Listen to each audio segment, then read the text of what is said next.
Welcome back to another episode. Ryan here with Chaos MMA, and today we have on Elise Reed, who's coming off a recent win at UFC London. Elise, how are you doing? I'm good. I'm good. I'm good. Staying busy, but I'm good. Yeah, I saw it. I think you posted it today. You got banned on TikTok or something. Something happened there. What all happened with TikTok now banning you and everything else? I don't really.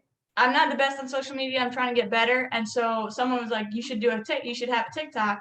So diligently working here, started a TikTok. After the first post and changing my profile, they banned me. So I don't know what it was, but maybe they don't like the American flag or something. But it was like 20 minutes on TikTok, and I'm already delayed for a day. So hopefully tomorrow will be better. We'll see. Yeah, that's quick to ban someone who's just coming on. That's very quick. And hopefully, yeah, hopefully they unban you and everything else. And speaking of everything lately though, how are you feeling right now? It's been about I think like 2 weeks since the fight. You went in the O2 arena where fans weren't really cheering for you. They were kind of all against you. So how does it feel 2 weeks later to go out there and win? It feels great. It felt great that evening. I think I'm ready to get back in there as soon as the UFC wants me to fight again. I'm ready to jump back into the octagon. Yeah, it was surreal. It was absolutely surreal. After the fight, we watched the rest of them in the nosebleeds with some nice beers and some cold brews, and it's a memory to remember for sure. But we're ready to get back. Yeah, no doubt. That's definitely a memory to remember. I bet, going out there, winning that in the O2. And did it feel a little bit better to go out there and win in front of these fans because, they were cheering against you? A lot of people probably bet against you in that arena. You probably ruined some parlays that night and everything else. Did it feel a little bit better, to go out there and win in front of all of them?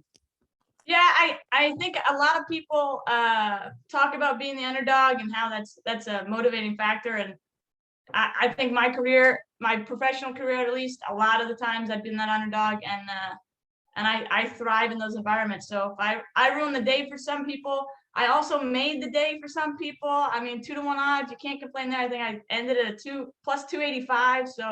Um, so yeah, no, I always love to get an opportunity to shut some people up. Yeah, were you surprised with the odds before the fight? How much of a favorite they gave her? Uh, I mean, yes, because but I saw it like they just don't know. They don't know what Yeah. they don't know. And the last fight, like all the UFC stats were from Sajara's fight, which is like Yeah. wasn't my best showing, to say the least. And so if you're looking off that, obviously you're gonna say that I'm gonna get demolished and crushed. And so maybe a little disappointed, but not extremely surprised, just because they found out on the 19th that I'm here to stay. So it is what it is. Yep, you went out there March 19th. You put on a great performance, get the win. And what was it like walking out to the octagon for this fight? Because it was not in the home state, and you did have a lot of people booing you and everything else. So, what were you feeling during like the walkout? Were you a little nervous at all, or were you like embracing this moment? Like, I can't wait to get in there and just shut all you guys up and everything. Yeah. I think I definitely went into the fight knowing that maybe in the beginning they're not gonna like me, but by the end, hopefully they will. And that was obviously what I displayed there. But I had my headphones in. Okay. I looked straight into the camera. I looked straight down. I didn't give anybody anything to deal with or play with. So I heard some hollering before, like I actually walked out, before I put my music in. But yeah, I was ready to feel it all and take it all in, even the negative.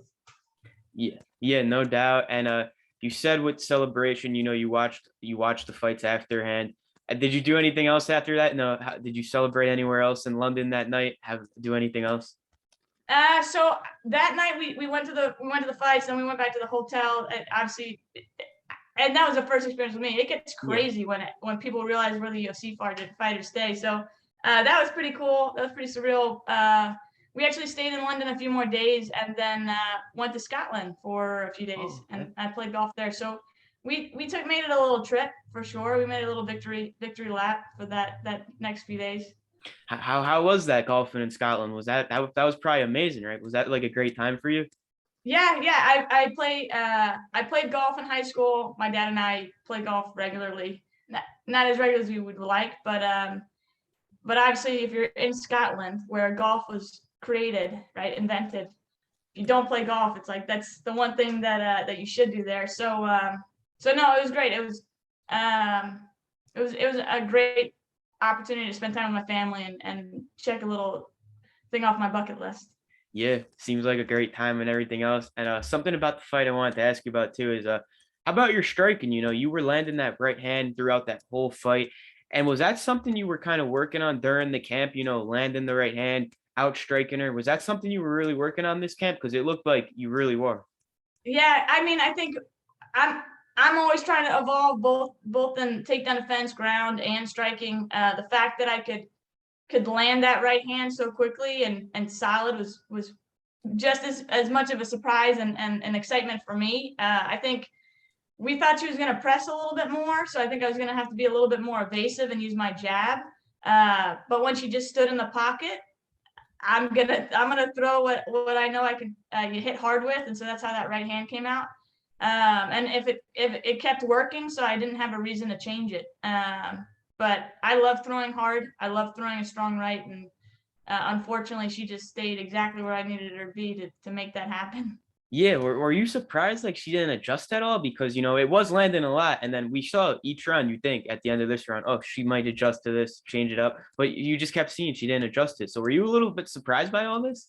I was I I was trying to like give something else for her to look at and to make it a little bit more of a variety for the fight, but it was such a consistent strike, and it was whipping her head sideways, and like I'm always gonna hit with the strongest strike as long as I can make it happen. And I really thought she was gonna press a little bit more, at least feint a little bit more to drop my hand so that I couldn't throw the right. But she didn't, and when she stood there, I was like, okay, so then we're just gonna hang out here in the middle, and I didn't have any complaints.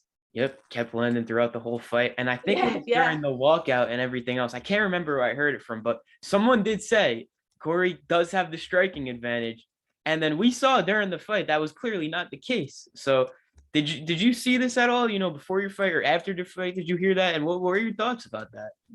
Uh, so I did, I think I read an article. I don't know whether she said it or somebody wrote it and saw that analysis. I don't know what world you're in when you think that I was not the better striker. I mean, she does some solid mitt work, but being accurate and being able to hit hard is something that I've done consistently throughout my career. So I was surprised that they said it, but again, hey, if you don't know, you don't know. And if she went into that fight thinking she was going to be able to outstrike me, it was not the best game plan at all, obviously, because I will always, very likely, always be the better striker. Yeah. Yeah, it didn't seem to work out for her with the striking if that was the game plan and everything else. And the fight ends. Fight ends. You're going to the judges' scorecard. We hear 30-27 Corey, and when I heard that, I was like, I don't even know how it was possible because you did win. We know you won two of the rounds at least. So Yeah. when you hear that, because sometimes if you're not fighting in the States and it's the hometown fight or something, the judges tend to favor them. Were you a little nervous that this wasn't going to go your way at all? Oh, I absolutely. I mean, as much as we had the first two rounds, and I felt very like the most comfortable I've ever felt in the octagon that last time, which is exciting for me, right? Because I know that I have so much to improve on, and to feel that confident and calm in enemy territory against the favorite was really a booster for me. Going into the second round, I knew that I had those two, and even then, my coach is still saying like you got to finish her. So we went into this expecting to be given absolutely nothing from the judges, and to making sure that it doesn't go to the judges. So that was what I was disappointed with. And as soon as I heard 30-27, I was like, oh fuck. I was like, yeah, this is exactly what I didn't want to happen. Have happened. So fortunately there were two other judges there, and that's how MMA works. They get to outclass the one that I guess was watching something else. But yeah, I mean, I didn't expect anything. I was really looking for a finish the entire time, and the fact that I didn't get it, it made me weary. Definitely made me a little cautious. Yep. You got the win though, and I don't know how you feel about all this and everything else, but what do you like? I think personally, if the judges make a crazy decision like that or something, they should have to explain it after the fight, maybe, or maybe we should have like open scoring. Is that something you would like want added to the sport? Something like on those terms or something? Yeah, I mean, had I known that one guy was giving it to her every time, I don't know what I would have been able to do differently. Yeah, Like I probably would have stayed back a little bit more to prevent more of her ability to control her on the cage. But I mean, with like outside of me throwing 3 times more strikes than she did, like I don't think I was going to convey or convince that judge that I had won that fight. Um, I know open scoring is a thing. I think any fighter would always love to know where they sit. I think that's like the biggest question when you go into the corner. You're expecting your coaches to at least give you advice, whether you're losing, you're winning, what's working, what's not working, and to be able to have that feedback from judges would probably make it a lot easier and a lot more comfortable for the fighters. But I don't know. I mean, I can understand the argument with fans as well. They don't necessarily always want to know who wins. They want to be able to be on the edge of the seat every round, and I can appreciate that. And ultimately, we do have somebody. We have our corners watching it to give us at least a little bit of insight. But we'll see. I mean, if they bring a open scoring, I don't think any fighter is going to complain. I don't think any fighter is going to be like, no, I didn't want to know that I wasn't winning the first 2 rounds or that I wasn't winning the first round. So we'll see. We'll see what they play. The judges scoring poorly definitely should be fined or something in terms of making their judgment a little bit more sturdy, because we're not the top paying athletes right now in the UFC in terms of where I was or Corey, but at some point that's gonna impact them a lot. You know what I mean? It's a few thousand, if not $100,000 decision that is in somebody's hands that's not necessarily held accountable. yeah, you can like really ruin like a fighter's career by that, because like you said, the win bonus, and say like a fighter really needs this win, to stay in the UFC or something, keep their job going. If you ruin that decision for them, then they're out of there. So like that, yeah, I hope it gets fixed. Like you said, hopefully something gets done eventually. And speaking of, you said you wanted to be very active and everything else, you want to get right back in there. I know it's not like close and everything else, but what would you think about, fighting during like International Fight Week in July, where that is one of the biggest stages in the UFC, and it is a crazy week. What would you think about something like that? I was looking at some of the content the UFC was posting, and I would love every opportunity that the UFC can provide. Obviously, if I can help out and get a short notice fight and fill a empty bout for them, I'd be more than happy to do that. Early July isn't too late for me. I think probably I have military training the next 2 weeks, so probably June, end of June, July is probably the latest that I want to go. But yeah, I'm always willing to test myself on a bigger stage, and if the UFC wants me for Fight Week, I will not say no. Yeah, you said June. I don't know if you know this, but UFC 275, they're going to Singapore. Would I you know. be interested in that? I listen. I'm always ready to travel. Yeah. I'm always ready to travel. I don't know how easy it is for them to fill cards. I mean, I assume that every fighter wants to go to Singapore, but yeah, if they're looking for somebody, listen. UFC, I'm here to help. So wherever you need me, I'll go. Yeah, looking forward to it. Really am. And last thing here, let's just end it off on a bang. Bold prediction for yourself in 2022 with your UFC. What would you say like a bold prediction is for yourself? 2022.